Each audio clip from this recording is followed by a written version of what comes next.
Any moment now, NATO Secretary General will deliver the keynote address at the summit in Washington, a group that's been focused on wars in Ukraine and Gaza, now overshadowed, at least to some extent, by questions over the fitness of President Biden and a possible return of former President Trump, raising the stakes and giving the summit a new sense of urgency. Joining us now, the former Supreme Allied Commander of NATO and MSNBC Chief International Analyst, retired Admiral James Stavridis. Always good to see you. You can't look at one without the other at this point, right? I mean, who gets elected President of the United States is obviously critically important to the other members of NATO. But let me start with a general question, because you know NATO as well or better than anyone.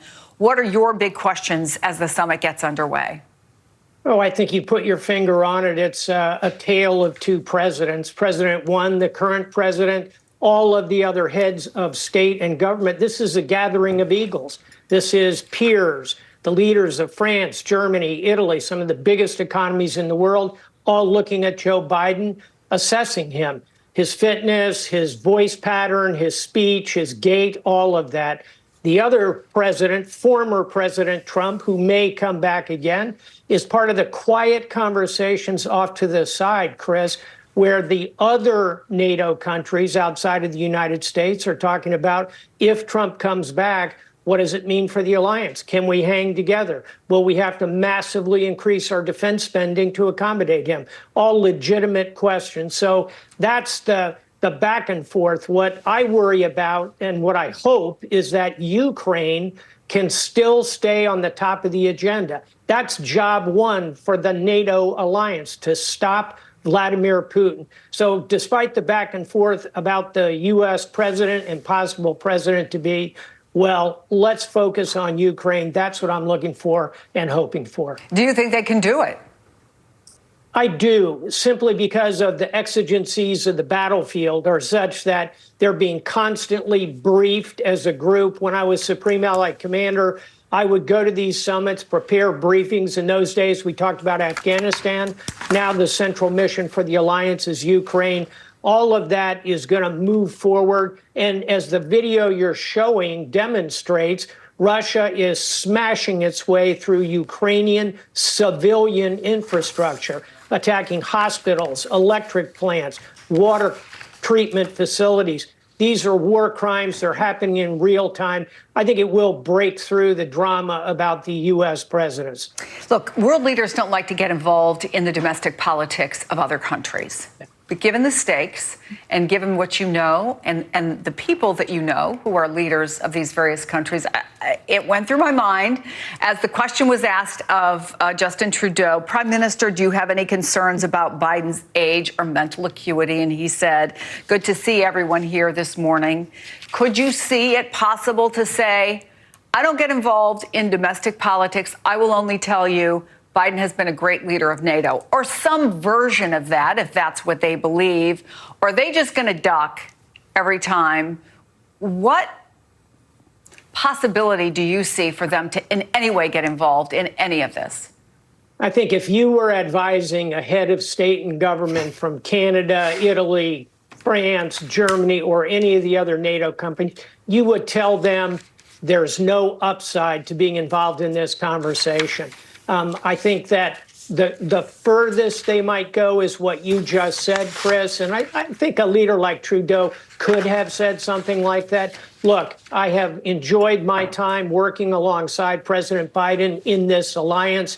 Beyond that, those are issues for Americans to decide, something along those lines. I thought he was a little bit blithe, simply bunting it off and saying, happy to be here today. A little bit of hey, Joe Biden has been a leader in this alliance because it's true. He's been a remarkably strong leader within the NATO alliance. And probably a little less than the White House might have hoped for. But let me go to ask you a little bit more about the other possibility here.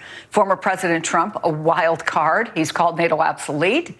He hasn't said much about Ukraine, other than promise to end the war in a day, but, you know, a little short on details there. So how do you, if you're the leader of another country, navigate the road ahead given the uncertainty? I think all of the European leaders have three things in their mind when they think about their role in the NATO alliance.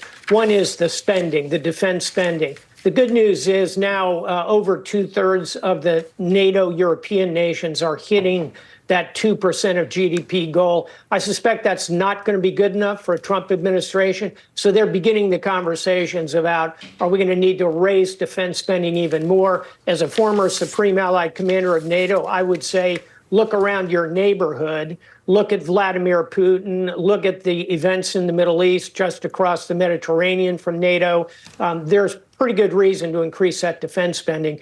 Number two, they're thinking, okay, who is the team that will come in with a Trump administration? People like former National Security Advisor Robert O'Brien, former ambassador to Germany, Rick Grenell, former Secretary of State Mike Pompeo. These are a team that I think are involved. You're going to be looking at what they're saying. What are they talking about in terms of foreign affairs and international relations? And then third and finally, Chris, I think any of these leaders is assessing their personal relationship. Some have a well-known path with Donald Trump. Emmanuel Macron knows him quite well. I doubt he's ever met the new Prime Minister of the United Kingdom, Keir Starmer. So each of them is thinking like any human being would about the personal relationships here. All of that they've got to also compartmentalize, because as we talked about at the top of the show, job one for this alliance is focusing on supporting Ukraine and stopping Vladimir Putin. The alliance can't do that. It's not going to survive. And that's what NATO Secretary General Jens Stoltenberg is trying to do right now as he has begun the opening address. We'll continue to follow that for you. But Admiral James Stavridis, it's always great to have you on the program. Thank you.